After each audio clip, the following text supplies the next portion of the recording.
আসসালামু আলাইকুম, কি অবস্থা, কেমন আছেন সবাই? তো আজ সকাল সকাল একটু বাসায় চলে আসলাম, তো একটা ছোট্ট একটা সারপ্রাইজ নিয়ে। কি হিমুন আম্মু, কাজ করতেছো? হ্যাঁ, এই যে তুমি কাপড় এলোমেলো করে আসো, এসে যাও কাজ করা রেগুলার। লাগবে না, তোমার জন্য একটা সব ছোট্ট এগুলো একটা গিফট। গুছাইতে হয়। আসো, এটা নিয়েই আসো, না তুমি থাকুক। এখানে বসো। কি নিয়ে আম্মু আসছো? বসো এমনি তুমি। এমনি মজার। না, এই যে ছোট্ট একটা গিফট নিয়ে আসছি, এই যে দেখো। মজা করতে সিটি গোল্ড না? না, সিটি খুলবে হবে কেন? না, আমি দেখতেছি এটা সিটি গোল্ড, এটার মধ্যে নিয়ে পাগলি। আসছে না, আমি বুঝতে পারি এটা স্বর্ণের। এটা আমার সঙ্গে মজা করতেছে। না, মজা না, তোমার সাথে এমনি প্রত্যেকদিন মজা করে, আজকে মজা না। তো আমি চিন্তা করলাম কি, তোমার এই যে দু একদিন পর পর এমনি তুমি বলো আমার একটা কিসের না, কানের এটা দুল। City gold.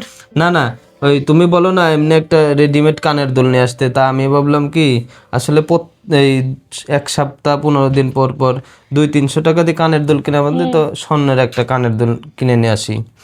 তো এই যে পাপড়ি জুয়েলার্স, এটা এমনি ফেসবুক চালাছিলাম, হঠাৎ করে চলে আসলো, ওই কারণে তোমার এটা আমি অর্ডার দিলাম। অর্ডার দিয়ে দেখো, এটা অরিজিনাল, এটা স্বর্ণের কানের দুল, সবসময় দেখি পরবে রিয়েলি এটা। না স্বর্ণের না? না, রিয়েলি। দেখি মজা করতেছে মনে না হিমু? আরে না, এই যে দেখো, পাপড়ি জুয়েলার্স থেকে নিছে, দেখেন আপনারা। কাবার তো নিয়ে আসাই দেয় স্বর্ণের দোকান থেকে। না না, স্বর্ণকারের কাছে চাইলেই কাবার দেয়। আরে না, এটা সেটা না, অরিজিনালি।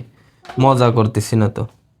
এটা হলমার্ক করা আছে, তো বুঝতে পারছি যে এটা না, স্বর্ণের। তো কেমন এটা?